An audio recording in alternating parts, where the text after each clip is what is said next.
ஆசிரியர்கள் அனைவருக்கும் வணக்கம். இந்த வீடியோவில் நம்ம என்ன பார்க்க போகிறோம் அப்படின்னா, டெட்டில் பேப்பர் 1 இருக்கட்டும் பேப்பர் 2 இருக்கட்டும், தமிழில் வந்து பார்த்திங்க அப்படின்னா 30க்கு 30 போடலாம். ஆனால் அதில் கண்டிப்பாக நம்மளுக்கு வந்து மிஸ்டேக் வந்து வரும். அதனால் 28, 29 கேள்விகள் வந்து போடுறதுக்கு எப்படி போடலாம் அப்படிங்கிறத நான் வந்து இந்த வீடியோவில் வந்து எக்ஸ்ப்ளனேஷன் வந்து பண்ணுறேன். அதே மாதிரி பழைய கொஸ்டின் வந்து எடுத்துகிட்டு வந்திருக்கேன். சரியா? இந்த 2025 நடந்த டெட் எக்ஸாமில் பேப்பர் 2 வந்து பார்த்திங்க அப்படின்னா தமிழ் கேள்விகள் வந்து இருக்குது. அந்த தமிழ் கேள்விகளை நான் வந்து எக்ஸ்ப்ளனேஷன் வந்து பண்ணுறேன். இந்த பேப்பர் 1 இருக்கட்டும் பேப்பர் 2 இருக்கட்டும், நம்மளுக்கு முழுக்க சோர்ஸ் எங்கே அப்படின்னா பள்ளி பாடப்புத்தகங்கள் தான். பள்ளி பாடப்புத்தகங்களை தாண்டி எதுவுமே வந்து கேட்கலை. நீங்கள் வேணால் பழைய கொஸ்டின் எடுத்து நீங்கள் வந்து செக் பண்ணிக்கோங்க. சரியா? அப்படிங்கிறப்ப நீங்கள் பள்ளி பாடப்புத்தகங்களை நல்லா நீங்கள் வந்து படித்தாலே 30க்கு 30 வந்து போடலாம். ஆனால் கொஞ்சம் மிஸ்டேக் வந்து வரும். அதனால் 28, 29 வந்து ஈஸியாக வந்து போடலாம். சரியா? தமிழ் அப்படிங்கிறது ஈஸி தான். முக்கியமாக இப்போ பேப்பர் 2 எடுத்துக்கிட்டிங்க அப்படின்னா, இந்த பேப்பர் 2ல் வந்து பார்த்திங்க அப்படின்னா முழுக்க இலக்கணம் வந்து கேட்டிருக்காங்க. சரியா? பேப்பர் 1ல் வந்து பார்த்துக்கிட்டிங்க அப்படின்னா இலக்கணமும் ரெண்டும் கலந்து வந்து கேட்டிருந்தாங்க. ஆனால் பேப்பர் 2 முழுக்க இலக்கணம். இந்த கேள்வியெல்லாம் வந்து பார்த்திங்கன்னா லட்டு கேள்வி அப்படின்னு சொல்லலாம். சரியா? லட்டு கேள்வி. உண்மையிலே இலக்கணம் இனிக்கும். நல்லா நீங்கள் வந்து புரிஞ்சு படிச்சிங்க அப்படின்னா இலக்கணம் தான் ரொம்ப எளிமையான ஒன்று. இப்போ இலக்கியம் படிக்கிறது கூட என்ன அப்படின்னா நம்ம தலைக்குள்ளே நிறையா வந்து மைண்டில் ஏற்றுற மாதிரி இருக்கும். ஆனால் இலக்கணம் கான்செப்ட் தெரிஞ்சிருச்சு அப்படின்னா அடித்து உடச்சிடலாம். தமிழை வந்து என்ன அப்படின்னா எல்லாத்தையும் பீஸாக உடச்சிடலாம். இப்போ வந்து பாருங்கள், நம்ம ஒவ்வொரு இதாக வந்து பார்ப்போம். நீங்கள் 6th-லேருந்து 10th வரைக்கும் நீங்கள் பேப்பர் 2 படித்தாலும் சரி தான், பேப்பர் 1 படித்தாலும் சரி தான், 6th-லேருந்து 10th வரைக்கும் இலக்கணத்தை நல்லா வந்து மைண்டில் வந்து ஏற்றிருங்க. சரியா? நல்லா மைண்டில் வந்து ஏற்றிருங்க. அப்படின்னா தான் நம்மளுக்கு வந்து கேள்வி கேட்குறப்ப கரெக்டாக வந்து ஆன்சர் வந்து பண்ண முடியும். அதேமாதிரி இது வரைக்கும் நீங்கள் படிச்சிருப்பீங்க இல்லையா, எதெல்லாம் இதில் வந்து வருது, நம்ம கொஸ்டினை எப்படி அப்ரோச் பண்ணலாம் அப்படிங்கிறது நான் சொல்கிறேன். ஃபஸ்ட்டு வந்து பாருங்கள், மொத்தம் 30 கேள்வியா. முதல் கேள்வியாக வந்து பார்த்திங்கன்னா, பின்வருவன ஒரு சொல் முன்னிலை வினை எது அப்படின்னு கேட்குறாங்க. முதல்ல நம்மளுக்கு என்ன தெரியணும் அப்படின்னா, முன்னிலைனா என்னன்னு தெரியணும். சரியா? எப்படி படிக்கணும்னு சொல்கிறப்பாங்க. முன்னிலைனா என்னன்னு தெரியணும். இது எங்கே வருது அப்படின்னா, இடம் அப்படிங்கிற இலக்கண தலைப்பில் வந்து வரும். இடம் வந்து 3 வகையாக வந்து சொல்லுவாங்க. தன்மை, முன்னிலை, படர்க்கை அப்படின்னு சொல்லிட்டு. தன்மைனா நம்மளை குறிக்கிறது. சரியா? நான், நாங்கள், தன்மை. முன்னிலை அப்படின்னா நமக்கு முன்னால் உள்ளவங்களை சொல்கிறது. நீ, நீங்கள். ஓகேவா? படர்க்கை அப்படின்னா நமக்கு, அதாவது நமக்கு முன்னால் உள்ளவங்க முன்னிலை. படர்க்கை அப்படின்னா அடுத்துதான், நம்மளும் இல்லை முன்னிலை இல்லை, அடுத்ததாக ஒருத்தவங்க இருப்பாங்க தெரியுமா, அவங்கள தான் படர்க்கை அப்படின்னு சொல்லி சொல்லுவாங்க. ஓகேவா? இங்கே என்ன கேட்குறாங்க, முன்னிலை வினை எது அப்படின்னு கேட்குறாங்க. இப்போ வந்து பாருங்கள், பேசினார்கள் அப்படின்னு சொல்லி கொடுத்துருக்காங்க. பேசினார்கள் அப்படின்னா நீங்கள் பேசினார்கள் அப்படின்னு சொல்லி நம்ம சொல்ல முடியுமா? ஏன்னா முன்னிலை அப்படின்னா எங்கே, நீங்கள், நீ தானே வந்து வரும். நீங்கள் பேசினார்கள் அப்படின்னு சொல்ல முடியுமா? சொல்ல முடியாது. பேசினார்கள் அப்படின்னா அவர்கள் பேசினார்கள் தான் சொல்ல முடியும். சரியா? அப்போ இது வந்து கண்டிப்பாக வந்து வராது. அடுத்து வந்து பாருங்கள், சென்றீர்கள். சென்றீர்கள் அப்படிங்கிறது ஒரு வினை. நடக்கிறது வந்து பார்த்திங்கன்னா ஒரு வினை. சென்றீர்கள் அப்படின்னா நீங்கள் சென்றீர்கள். அப்போ இங்கே என்ன வருது அப்படின்னா முன்னிலை அப்படிங்கிறது வருதா? நீங்கள் வந்து எங்கே வரும்? முன்னிலையில் வருமா? அப்போ ஈஸியாக வந்து போடலாமா? இப்போ கேட்கலாம், சார் நீங்கள் சொல்கிறீங்கள இந்த இடத்துல நீங்கள், இதை வந்து நாங்கள் வந்து போடலாம்ல அப்படின்னு சொல்லிட்டு. நீங்கள் அப்படிங்கிறது வெறும் முன்னிலை மட்டும்தான். அவன் என்ன கேட்குறான், முன்னிலை வினை என்ன அப்படின்னு கேட்குறான். நீங்கள் ஏதாவது வினை வந்து இருக்கா? கிடையாது. சரியா? அதே மாதிரி சென்றாள். சென்றாள்னா அவள் சென்றாள். இது படர்க்கை. ஓகேவா? இது படர்க்கை வினை. இது என்ன சொல்லலாம், படர்க்கை வினை அப்படின்னு சொல்லலாம். அப்போ இந்த கேள்வி வந்து நம்ம அணுகிற விஷயத்தில் தான் வந்து இருக்குது. கொஞ்சம் நம்ம வந்து நிறையா இப்போ வந்து பார்த்திங்க அப்படின்னா நிறைய கொஸ்டின் நம்ம பார்க்கத்தான் என்ன ஆகும் அப்படின்னா நம்மளுக்கு அந்த யோசிக்கிற திறன் வந்து வரும். நிறையா பேர் பண்ணுற தப்பு என்ன அப்படின்னா, அந்த ஆசிரியர் தகுதி தேர்வில் நிறைய பேர் பண்ணுற தப்பு என்ன அப்படின்னா, வெறும் மொட்டை மனப்பாடமாக மைண்டுக்குள்ளே ஏற்றிக்கிட்டே மட்டும் இருக்காங்கப்பா. கேள்விகளை நிறையா வந்து போட மாட்டேங்கிறாங்க. கேள்விகள் நிறையா வந்து பார்க்கணும், நிறைய சந்தேகம் வந்து வரணும். அப்படின்னா தான் நீங்கள் வந்து என்ன பண்ண முடியும் அப்படின்னா உங்களோட அடுத்த கட்டத்துக்கு வந்து நீங்கள் வந்து போக முடியும் வாழ்க்கையில் சொல்கிறேன். சரியா? அடுத்த கேள்வி வந்து பாருங்கள், ஆடுக செங்கீரை எனும் தொடரில் ஆடுக எனும் சொல்லி இலக்கண குறிப்பு என்ன? இலக்கண குறிப்பில் லட்டு. சரியா? ஆடுக பார்த்தோன்னே தெரியுது. கா, இந்த விகுதியில் வந்து பார்த்திங்க அப்படின்னா கா அப்படிங்கிறது வருது. ஆடுக லாஸ்ட்டில் இருக்கிறது விகுதி வந்து சொல்லுவாங்க. கா வந்து வருது.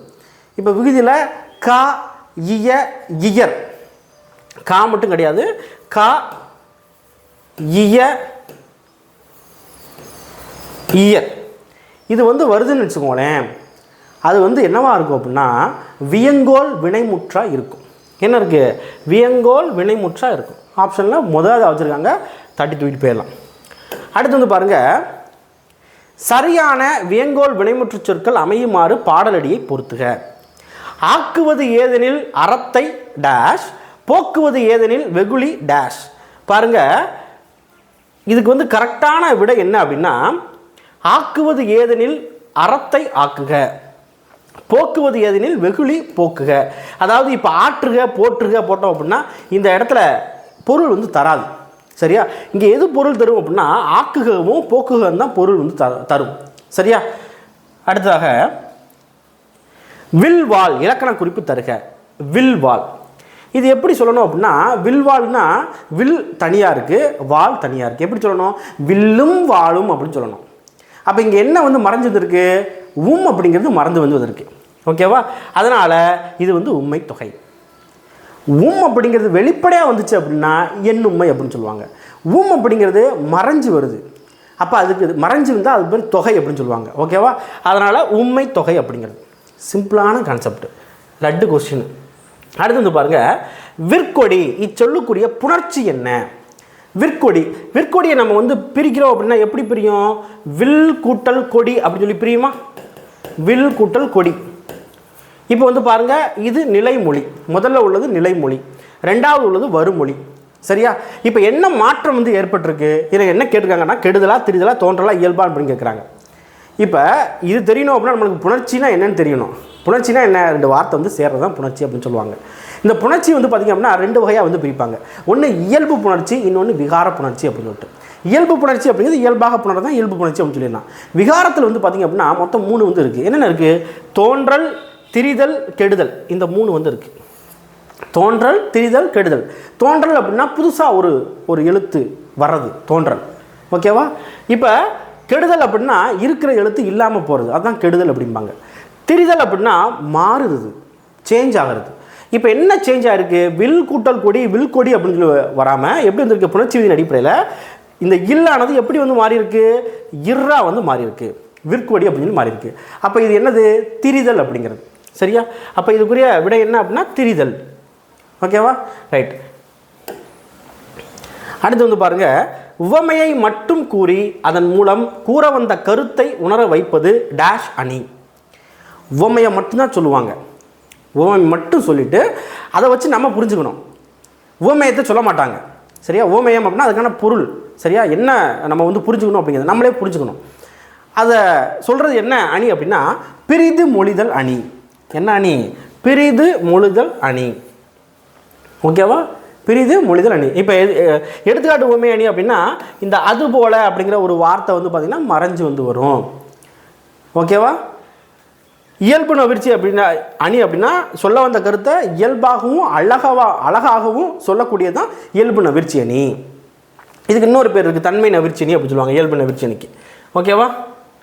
ரைட்.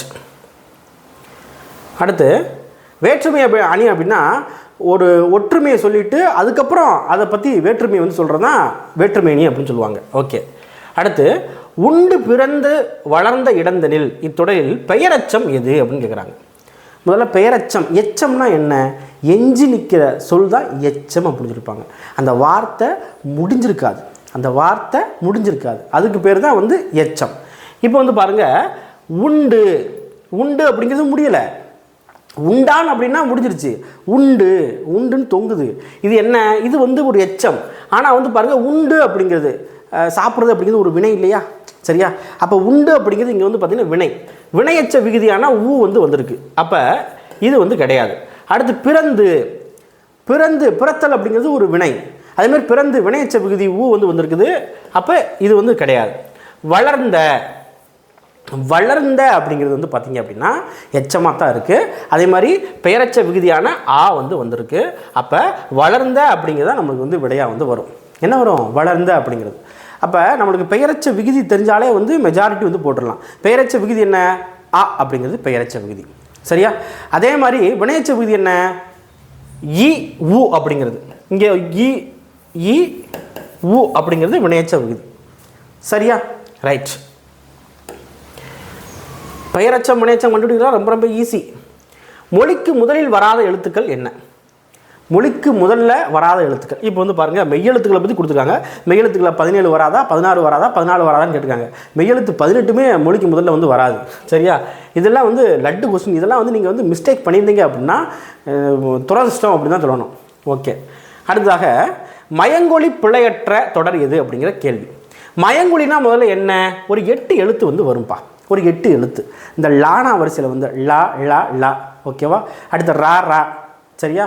அடுத்து வந்து பார்த்தீங்கன்னா இந்த நா 3 சொல்லினா 2 சொல்லினா. அடுத்து இந்த நாய்க்கு வர்ற நா. சரியா? இதுதான் வந்து மயங்கொலி எழுத்துக்கள் அப்படின்னா ஒரு 8 எழுத்து வந்து வரும். அதாவது என்ன அர்த்தம் அப்படின்னா உச்சரிப்பு வந்து ஒரே மாதிரி இருக்கும். ஆனால் எழுத்தை மாற்றி போட்டோம் அப்படின்னா நம்மளுக்கு என்ன ஆயிரும் அப்படின்னா பொருள் வந்து வேறு வேறு ஆயிரும். அதுதான் மயங்கொலி அப்படின்னு சொல்லுவாங்க. இப்போ வந்து பாருங்கள் என்ன கொடுத்துருக்காங்க. ஃபஸ்ட்டு வீரத்திரை கொண்டு விண்ணை இடிக்குது அப்படின்னு கொடுத்துருக்காங்க. வீரத்திரை, இந்த திரை அப்படிங்கிறது என்ன அப்படின்னா இந்த திரை வந்து வரணும். ரைட்டா? திரை அப்படிங்கிறது என்னது? இந்த திரை வரணும். அப்போ இது வந்து புள்ளை. இவன் என்ன கேட்டிருக்கான்? புள்ளை அற்ற தொடர் கேட்டிருக்கான். கூவென்று விண்ணை குடையுது. விண் அப்படின்னா நம்மளுக்கு 3 சொல்லின்னு தான் வந்து வரணும். 3 சொல்லின்னு வரணும். அப்போ இதுவும் கிடையாது. வெட்டி அடிக்குது மின்னல், இது கரெக்டு தான். தாளங்கள் கொட்டி கணக்குது வானம், இதுவும் கரெக்டு தான். நம்மளுக்கு வந்து ரெண்டுமே கரெக்டாக வந்து வச்சுட்டாங்க. சரியா? மிஸ்டேக் வந்து பண்ணியிருக்காங்க. நம்ம டிஆர்பிலே மிஸ்டேக் பண்ணியிருக்காங்க. ரெண்டுமே கரெக்டாக வச்சுட்டாங்க. அதனால் 2 ஆன்சர் வந்து கொடுத்துட்டாங்க. ஓகேவா? அடுத்தது வந்து பாருங்கள், தெரிநிலை பெயரச்ச விகுதிகள் என்ன? தெரிநிலை பெயரச்சம். தெரிநிலை பெயரச்சம் பொறுத்த வரைக்கும் ஒரு சில விஷயங்கள்லாம் வந்து வரும். நான் இப்போ வந்து டிஸ்கஷன் பண்ணல. மெஜாரிட்டி வந்து பார்த்திங்கன்னா தெரிநிலை பெயரச்சம் வந்து காலத்தை வந்து காட்டும். இப்போ வந்து பாருங்கள், நம்மளுக்கு பெயரச்ச விகுதி என்னன்னு தெரியும்? ஆ அப்படிங்கிறது தெரியும். ஏற்கனவே நம்ம படித்தோமா? இப்போ தெரிநிலை பெயரச்சத்துக்கு வந்து பார்த்திங்கன்னா அப்படிங்கிறது சேர்த்து வச்சுக்கோங்க. இப்போ எக்ஸாம்பிள் சொல்கிறேன் பாருங்கள். படித்த பையன். படித்த பையன் அப்படிங்கிறது பெயரச்சம். இங்கே படித்த அப்படிங்கிறது எச்சம். அதே மாதிரி இந்த எச்ச வார்த்தைக்கு அடுத்து ஒரு பெயர் வந்து முடிஞ்சிருக்கணும். அப்படின்னா தான் பெயரச்சம். சரியா? அடுத்து வந்து பாருங்கள், படிக்கின்ற பையன். படிக்கின்ற பையன் காலத்தை காட்டுதா? படித்த பையன் அப்படின்னா இறந்த காலம், படிக்கின்ற பையன் அப்படின்னா நிகழ்காலம். அடுத்து என்ன வரும்? படிக்கும் பையன் அப்படின்னு சொல்லி வருமா? படிக்கும் பையன் எதிர்காலம். இப்போ இங்கே ஆ வந்து வருது, இங்கே ஆ வந்து வருது. இங்கே படிக்கும் அப்படிங்கிறத வந்து வருதா? அப்போ அப்படிங்கிறது என்ன அப்படின்னா தெரிநிலை பெயரச்ச விகுதி. அவ்வளோதான். சரியா? ரைட். அடுத்து வந்து பாருங்கள், பல் பல பலவின் பயங்கழு கொல்லி. இத்தொடரில் வர வேண்டிய வல்லின ஒற்று என்ன அப்படின்னு கேட்குறாங்க. பல் பல பழப் அப்படின்னு சொல்லிட்டு இங்கே வந்து இப்பு வந்து வரணும். அப்போ இப் அப்படிங்கிறது கரெக்டு. அடுத்து வந்து பாருங்கள், இதெல்லாம் லட்டு. சரியா?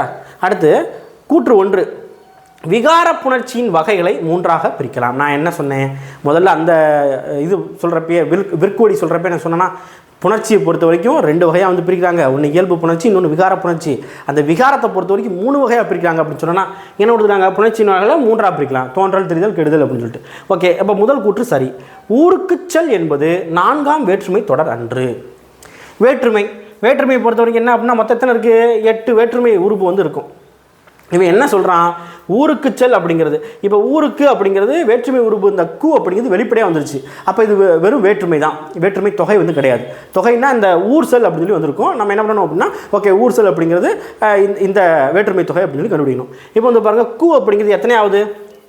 ஐ, ஆல், கு, இன், அது, கண். அதாவது ஐ அப்படிங்கிறது 2வது வேற்றுமை உறுப்பு. முதல் வேற்றுமைக்கும் கடைசி வேற்றுமைக்கும் வேற்றுமை உறுப்பு கிடையாது. சரியா? 2வதுலேருந்து தான் ஆரம்பிக்கும். 2, 3, 4, 5, 6, 7. ஓகேவா? அப்போ கூ எங்கே இருக்குது? 4வதுல வந்து இருக்குது. அப்போ இவன் என்ன சொல்லியிருக்கான்? ஊருக்கு செல் அப்படிங்கிறது 4ஆம் வேற்றுமை தொடர் அன்று அப்படின்னு சொல்லியிருக்கான். அப்போ இது வந்து என்னது? 2வது தவறு. அப்போ கூற்று 1 சரி, கூற்று 2 வந்து தவறு. இதெல்லாம் எனக்கெல்லாம் வந்து பார்த்திங்க அப்படின்னா அதெல்லாம் லட்டு கொஸ்டின். ஓகேவா? டப்புன்னு போட்டு ஆன்சர் அடிச்சுட்டு போய்கிட்டே இருக்கலாம். இதுக்கெல்லாம் யோசிக்கணும்னு அவசியமே வந்து கிடையாது. அடுத்தது பாருங்கள், ஈரசை சீருக்கு வழங்கப்பெறும் வேறு பெயர் என்ன? ஈரசை சீருக்கு வந்து பார்த்திங்கன்னா இயற்சீர் அப்படிங்கிற ஒரு பேர் வந்து இருக்கும், புக்கில் இருக்குது. சரியா? ஆசிரிய உரிச்சீர் அப்படின்னு கூட சொல்லுவாங்க. ஆசிரிய சீர் அப்படின்னு கூட சொல்லுவாங்க இந்த இயற்சீரை. ஓகேவா? ஈரசை சீருக்கு வழங்கப்படுற வேறு பெயர் இயற்சீர் அப்படிங்கிறது. ஓகே. அடுத்து கடல் ஓடா கால்வல் நெடுந்தேர் கடல் ஓடும் நாவாயும் ஓடா நிலத்து. இக்குறப்பாவில் பயின்று வந்துள்ள அணி என்ன? முதல்ல நம்மளுக்கு அணி தெரியணும் அப்படின்னா அதுக்குரிய பொருள் வந்து தெரியும். கடல் ஓடா கால்வல் நெடுந்தேர் என்ன சொல்கிறாங்கன்னா அப்படின்னா இந்த குறளில் வந்து என்ன சொல்கிறாங்க அப்படின்னா கடலில் ஓடுற நாவாய்னா நம்ம படகு இல்லைன்னா கப்பல்னு வச்சுக்கிறோம். சரியா? அந்த படகானது நிலத்தில் வந்து ஓட முடியுமா? ஓட முடியாது. அதே மாதிரி நிலத்தில் ஓடுற தேர் வந்து பார்த்திங்க அப்படின்னா கடலில் ஓட முடியுமா? ஓட முடியாது. இதை மட்டும் தான் சொல்லியிருக்காங்க. வெறும் என்ன பண்ணியிருக்காங்க அப்படின்னா உவமையை மட்டும்தான் சொல்லியிருக்காங்க, உவமையம் சொல்லலை. உவமையை மட்டும் சொல்லி அதுக்குரிய பொருளை வந்து சொல்லாமல் விட்டாங்க அப்படின்னா என்னன்னு சொல்லி நம்ம ஏற்கனவே பார்த்தோம், பிரிதி மொழிதல் அணின்னு சொல்லி பார்த்தோமா? ரைட், அதுதான் இங்கே வந்து வரும், பிரிதி மொழிதல் அணி தான் வரும். அப்போ இங்கே என்ன அர்த்தம் வந்து இங்கே வரும்? பிரிதி மொழி அந்த இந்த பாடலுக்கு என்ன அர்த்தம் வரும் அப்படின்னா, ஒவ்வொருத்தருக்கும் ஒவ்வொரு சிறப்பு இருக்கும். சரியா? ஒருத்தனோட சிறப்பு இன்னொருத்தருக்கு வராது, இன்னொருத்தனோட சிறப்பு இன்னொருத்தருக்கு வந்து வராது. அதனால் அதெல்லாம் போட்டு குழப்பாத அப்படின்னு சொல்கிறாங்க. ஓகேவா? ஒரு டிபார்ட்மெண்ட்டில் ஹையாக வந்து இருப்பான், இன்னொரு டிபார்ட்மெண்ட்டில் ஹையாக இருப்பான். நீ ரெண்டு பேரையும் போட்டு என்ன பண்ணக்கூடாது, குழப்பக்கூடாது அப்படின்னு சொல்கிறாங்க. ரொம்ப அருமையான ஒரு பாடல் இது. அடுத்து வந்து பாருங்கள், பொறுத்துக. வெண்பா, ஆசிரியப்பா, கலிப்பா, வஞ்சிப்பா. வெண்பா வந்து பார்த்திங்க அப்படின்னா என்ன வரும் அப்படின்னா, வெண்பா அப்படிங்கிறது செப்பலோசை. வெண்பா அப்படிங்கிறது என்னது? செப்பலோசை. செப்பலோசை அப்படின்னா ரெண்டு பேர் உரையாடுற மாதிரி வந்து இருக்கும். செப்பலோசைன்னா என்னது? ஒருத்தர் இன்னொருத்தர் சொல்கிற மாதிரி இருக்கும். எக்ஸாம்பிளுக்கு சொல்கிறேன் அப்படின்னா, தலைவன் தலைவி. நம்ம பாடல்களில் நிறையா இதுவும் பார்த்துருப்பீங்க இல்லையா? வெண்பா வெண்பா வெண்பா அப்படின்ட்டு. வெண்பான்னா என்ன? மெஜாரிட்டி தலைவன் தலைவி இருப்பாங்க, பேசுகிற மாதிரி வந்து இருக்கும். அதுக்கு பேர் தான் வந்து செப்பலோசை அப்படின்னு சொல்லுவாங்க. அடுத்து ஆசிரியப்பா. ஆசிரியப்பா பொறுத்த வரைக்கும் என்ன அப்படின்னா அகவலோசை. ஒருத்தர் மட்டும் சொல்கிற மாதிரி இருக்கும். ஆசிரியர் என்ன பண்ணுவாங்க? இப்போ நான் சொல்கிறேன்னா, நான் வந்து என்ன பண்ணுறேன் சொல்கிறேன்னா, நீங்கள் கேட்குறீங்களா? அப்போ நான் மட்டும் தான் பேசுகிறேன். அந்த ஒருத்தர் பேசுகிற மாதிரி வந்து இருக்கும், உரையாடுற மாதிரி வந்து இருக்கும், ஒருத்தர் மட்டும். சரியா? அதுதான் வந்து பார்த்திங்க அப்படின்னா அகவலோசை அப்படின்னு சொல்லுவாங்க. அப்போ ஆசிரியப்பாவுக்கு அகவலோசை. அடுத்து கலிப்பா. கலிப்பாவுக்கு வந்து பார்த்திங்க அப்படின்னா துள்ளலோசை. கலிப்பா. இப்போ களி அப்படிங்கிறது இந்த களிக்கு வந்து வேறு பொருள் வந்து வரும். ஆனால் களி அப்படின்னா என்னது? மகிழ்ச்சி. சரியா? களினா என்ன? மகிழ்ச்சி. களிப்படைதல் அப்படின்னு சொல்லுவாங்க. களினா மகிழ்ச்சி. மகிழ்ச்சி அடைஞ்சோன்னா நம்ம என்ன பண்ணுவோம்? அப்படியே துள்ளுவோமா? என்ன நம்ம சந்தோஷம்ல என்ன பண்ணுவோம்? துள்ளுவோம்லாம். அப்போ கலிப்பா அப்படிங்கிறது துள்ளலோசை. அடுத்து வஞ்சிப்பா, தூங்கலோசை. இப்போ என்ன அப்படின்னா, இப்போ துள்ளலோசைன்னு எதுக்கு சொல்கிறாங்க அப்படின்னா, இப்போ கலிப்பா இருக்குது அப்படின்னா, கலிப்பாவாக இருக்குது அப்படின்னா அந்த பாடல் வந்து பார்த்திங்கன்னா ஒரே ஏற்றமாக வந்து இருக்கும் அப்படின்னு சொல்கிறாங்க. அந்த பாடல் வரிகள் வந்து ஏற்றமாக வந்து இருக்கும். இதுவே வஞ்சிப்பா இருக்குன்னு வச்சுக்கோங்க, தூங்கலோசை ரொம்ப டவுனாகவே வந்துருக்கும். அந்த பாடல் ரொம்ப டவுனாகவே வந்துருக்கும். சரியா? ரைட். இதான் வந்து இங்கே வந்து ஆன்சர். ஃபஸ்ட்டு இதுக்கு 4, ரெண்டாவது வந்து பார்த்திங்கன்னா 1, கலிப்பா வந்து பார்த்திங்க அப்படின்னா 2, அடுத்து வஞ்சிப்பா 3. சரியா? இதுவும் நம்மளுக்கு பள்ளி பாடப்புத்தகத்தில் இருக்குது. அடுத்த கேள்வி வந்து பாருங்கள், நிலைமொழியின் இறுதி எழுத்து உயிரெழுத்தாக இருந்தால் அது டேஷ் எனப்படும். நம்ம ஒரு விஷயத்தை நம்ம முன்னாலே சொன்னேன், புணர்ச்சி பார்க்குறப்பே சொன்னேன். ஒரு விஷயத்தை நம்ம வந்து தெளிவாக படிச்சிட்டோம் அப்படின்னா என்ன கேள்வி கேட்டாலும் ஆன்சர் வந்து பண்ணலாம். நான் என்ன சொன்னேன்? ஒரு 2 வார்த்தை வருது அப்படின்னா அதில் முதல் வார்த்தை வந்து பார்த்திங்க அப்படின்னா நிலைமொழி, ரெண்டாவது வார்த்தை வருது அப்படின்னா அதுக்கு பேர் வருமொழி அப்படின்னு சொன்னேன். சரியா? இவன் என்ன கேட்டிருக்கான் அப்படின்னா நிலைமொழியோட இறுதி எழுத்து. இப்போ நிலைமொழி ஒரு வார்த்தை வந்து இருக்குன்னு வச்சுக்கோங்களேன், ஏதோ ஒரு வார்த்தை வந்து இருக்குது. ஓகேவா? இப்போ நான் எக்ஸாம்பிள் வந்து சொல்கிறேன். தவளை அப்படிங்கிற ஒரு வார்த்தை வந்து இருக்குது. தவளை அப்படிங்கிற ஒரு வார்த்தை வந்து இருக்குது. சரியா? தவளை, அடுத்து தாவும் அப்படிங்கிற ஒரு வார்த்தை. இந்த ரெண்டையும் சேர்க்கணும். ஒரு எக்ஸாம்பிளுக்காக சொல்கிறேன். இப்போ தவளை அப்படிங்கிறது நிலைமொழி, தாவும் அப்படிங்கிறது வருமொழி. இப்போ வந்து பாருங்கள், என்ன கேட்டிருக்கான்? நிலைமொழியின் இறுதி எழுத்து உயிரெழுத்தாக இருந்தால். இப்போ நிலைமொழி அப்படிங்கிறது நம்ம வந்து இந்த இறுதி எழுத்து வந்து இருக்கா, லை வந்து இருக்கா? இப்போ லையை வந்து நான் வந்து பிரிக்கிறேன். எப்படி பிரிக்கிறேன் அப்படின்னா இல்லு கூட்டல் ஐ அப்படின்னு சொல்லி பிரிக்கிறேன். இங்கே ஐ அப்படிங்கிறது இறுதி எழுத்து, இந்த ஐ அப்படிங்கிறது என்ன எழுத்து? உயிரெழுத்தா. சரியா? உயிரெழுத்தாக இருந்தால் அப்போ இதுக்கு பேர் என்னன்னு கேட்குறான். என்ன? இங்கே நிலைமொழியில் இறுதியில் இருக்கிறதுனால இறுதியில் என்ன இருக்குது? உயிரெழுத்து இருக்குது. அப்போ இதுக்கு பேர் உயிர் ஈற்று புணர்ச்சி. உயிர் ஈற்று புணர்ச்சி. இதுவே வந்து பார்த்திங்க அப்படின்னா நிலைமொழி இறுதியில் மெய் இருக்குன்னு வச்சுக்கோங்களேன், மெய்யீற்று புணர்ச்சி. ஓகேவா? இதுவே வருமொழியில் முதல்ல வந்து பார்த்திங்கன்னா உயிர் இருக்குன்னு வச்சுக்கோங்களேன், என்ன சொல்லுவாங்க அப்படின்னா உயிர் முதல் புணர்ச்சி அப்படின்னு சொல்லுவாங்க. வருமொழி முதல்ல உயிர் இருக்குது அப்படின்னா உயிர் முதல் புணர்ச்சி. இதுவே வருமொழியில் வந்து பார்த்திங்கன்னா மெய் இருக்குது அப்படின்னா மெய் முதல் புணர்ச்சி. சரியா? ஓகே. ஈற்று அப்படிங்கிறது நிலைமொழியில் தான் வரும், முதல் அப்படிங்கிறது வருமொழியில் தான் வரும். ஓகே. அடுத்த வந்து பாருங்கள், வினைத்தொகையை நன்னூலார் காலம் கறந்த பெயரச்சம் என கூறியுள்ளார். இந்த வார்த்தை வந்து நல்லா பார்த்துக்கோங்க, நிறைய டைம் வந்து கேட்குறாங்க. காலம் கறந்த பெயரச்சம் என்ன சொல்லுவாங்க அப்படின்னா வினைத்தொகைன்னு சொல்லுவாங்க. கரெக்டு தான், இது முதல் கூற்று சரி. வினைத்தொகையானது 3 காலமும் பொருந்தும்படி அமைந்து வரும். ஆமாம், வினைத்தொகை அப்படிங்கிறது 3 காலமும் பொருந்தும்படி தான் வந்து அமைந்து வரும். அப்போ இதுவும் சரி தான், கூற்றும் சரி காரணமும் சரி அப்படிங்கிறது தான் அங்கே வந்து சரியான ஒன்று. ஓகே. அடுத்து வந்து பாருங்கள், வைப்பு எனும் சொல் குறிக்கும் பொருள் என்ன? வைப்பு அப்படின்னா என்ன சொல்லுவாங்க அப்படின்னா நிலப்பகுதி அப்படின்னு சொல்லுவாங்க. ஸோ இலக்கணம் தாண்டி ஒரு இலக்கியத்திலேருந்து ஒரு பொருள் தருக அப்படின்னு கேட்டுருக்காங்க. ஓகேவா? அடுத்து வந்து பாருங்கள், பகாப்பதம் எத்தனை வகைப்படும்? பகாப்பதம் இதெல்லாம் 9ஆம் வகுப்பில் இருக்குது. சரியா? 7ஆம் வகுப்பில் இருக்குது பகாப்பதம் அப்படிங்கிறது. பகுப்பதம் பகாப்பதம் அப்படிங்கிறது 7ஆம் வகுப்பில் 9ஆம் வகுப்பில் இருக்குது. அதில் கொடுத்துருப்பாங்க பகாப்பதம் எத்தனை வகைப்படும் அப்படின்னா 4 வகைப்படும். 4 வகைப்படும். என்ன? பெயர், வினை, இடை, உரி. இந்த 4 வகையில் வந்து வரும். சரியா? என்னென்ன? பெயர், வினை, இடை, உரி. சரியா? பெயர் பகாபதம், வினை பகாபதம், இடைப்பகாபதம், உரி பகாபதம் அப்படின்னு சொல்லிட்டு 4 இது வந்து வரும். ஓகேவா? ரைட். இப்போ இந்த கேள்வி வந்து பாருங்கள், கற்றோருக்கு மட்டுமே விளங்குபவையாகவும் இலக்கியங்களில் மட்டுமே பயின்று வருபவையாகவும் அமையும் சொற்கள் டேஷ் எனப்படும். இது எங்கே இருக்குது அப்படின்னா நம்மளுக்கு வந்து 7ஆம் வகுப்பு புத்தகத்திலே வந்து இருக்குது. ஓகேவா? ரொம்ப எளிமையான ஒன்று தான். இதுக்கு என்ன சொல்லுவாங்க அப்படின்னா திரிசொல் அப்படின்னு சொல்லுவாங்க. அதாவது படித்தவங்களுக்கு மட்டும்தான் புரியும். இப்போ இலக்கியங்களில் ஒரு சில வார்த்தைகள் வந்து பார்த்திங்க அப்படின்னா புரியாது இல்லையா? யாருக்கு புரியாது? புதுசாக படிக்கிறாங்க அப்படின்னா அவங்களுக்கு புரியாது, படிக்காதவங்களுக்கு புரியாது. யாருக்கு புரியும்? அந்த படித்த மேதாவிகள் அப்படின்னு சொல்லக்கூடிய அங்கே அவங்களுக்கு மட்டும்தான் வந்து புரியும். இப்போ இயம்பினான் அப்படிங்கிற ஒரு வார்த்தை வந்து இலக்கியத்தில் வந்து வருதுன்னு வச்சுக்கோங்களேன். நம்மளுக்கு இயம்பினான்னா முதல்ல பார்க்குறப்ப என்னடா அது இயம்பினான் அப்படி சொல்கிறாங்களே அப்படின்னு. அதுதான் வந்து பார்த்திங்கன்னா இங்கே வந்து திரிசொல் அப்படிங்கிறது. சரியா? ரைட். அடுத்ததாக வந்து பாருங்கள், வலியார் முன் தன்னை நினைக்காதான் தன்னின் மெலியார் மேல் செல்லும் இடத்து. இக்குறளில் முரண் சொற்களை கண்டறிந்து எழுதுக. முரண்னா என்ன? அதாவது எதிர்ச்சொல் அப்படின்னு சொல்லலாம். சரியா? முரண் அப்படிங்கிறது எதிர்ச்சொல். இங்கே வலியார், மெலியார். ஓகேவா? இதுதான் வந்து என்ன அப்படின்னா நம்மளுக்கு வந்து முரண் சொற்களில் வந்து வரும்.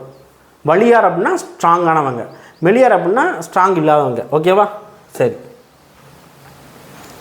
அடுத்ததாக, உயிர்மெய் எழுத்துக்களில் மொழிக்கு முதலில் வராத எழுத்து எது? உயிர் மெய் எழுத்தில் மொழிக்கு முதல்ல வராத எழுத்து என்ன அப்படின்னா ரா அப்படிங்கிறது. சரியா? ரா அப்படிங்கிறது மொழிக்கு முதல்ல வந்து வராது. கேட்கலாம், சார் ரம்பம் அப்படிங்கிறது இருக்கே அப்படின்னு சொல்லிட்டு. நம்ம தமிழில் மொழிக்கு முதல்ல வந்து வராது. ரம்பம் அப்படிங்கிறது நம்ம தமிழ் சொல் வந்து கிடையாது. அடுத்து வந்து இந்த டா அப்படிங்கிற எழுத்தும் வந்து வராது. சரியா? ரைட். பள்ளி பாடப்புத்தகம் தான் இருக்குது, வேறு எங்கேயும் இல்லை. ஏழைக்கு உதவுதல் சாலச் சிறந்தது என்பர். இத்தொடரில் சாலச் சிறந்தது என்பது எவ்வகை சொல்? சாலச் சிறந்தது, சால அப்படிங்கிறது என்ன அப்படின்னா உரிச்சொல். ஓகேவா? சால அப்படின்னா மிகவும் அப்படிங்கிறது. சரியா? மிகப்பிடித்து சொல்கிறதுக்காக வர்றதான் உரிச்சொல் அப்படின்னு சொல்லுவாங்க. ஸோ உரிச்சொல் அப்படிங்கிறது. அடுத்தது வந்து பாருங்கள், கபிலர் என்ற சொல்லிற்கான மாத்திரை அளவு என்ன? 6ஆம் வகுப்பில் வந்து இருக்குது. கபிலர் என்ற அப்படிங்கிற சொல்லுக்கு மாத்திரை அளவு பின்னால் ஒரு பாக்ஸ் வந்து கொடுத்துருப்பாங்க. இப்போ வந்து பாருங்கள், கா பி ல இர். கா அப்படிங்கிறது குறில் எழுத்து, ஒரு மாத்திரை. பி அப்படிங்கிறது குறில் எழுத்து, ஒரு மாத்திரை. லா அப்படிங்கிறது குறில் எழுத்து, ஒரு மாத்திரை. இர் அப்படிங்கிறது ஒற்றெழுத்து அல்லது மெய்யெழுத்து, அரை மாத்திரை. அப்போ மொத்தம் இந்த இருக்குது 1 2 3 3. ஸோ 3.5 மாத்திரை. சிம்பிள் தான். ஓகேவா? ரைட். அடுத்து வந்து பாருங்கள், அஞ்சு, இளைஞ்சி, சாம்பர் இச்சொற்களில் அமைந்துள்ள போலியின் வகைகளை முறைப்படுத்துக. போலி, முதற்போலி, இடைப்போலி, கடைப்போலி அப்படின்னு சொல்லிட்டு நம்மளுக்கு வந்து வகைப்படுத்தலாம். அதில் வந்து பாருங்கள், அஞ்சு அப்படிங்கிறது நம்ம என்ன சொல்லணும்? 5 அப்படின்னு தான் சொல்லணும்.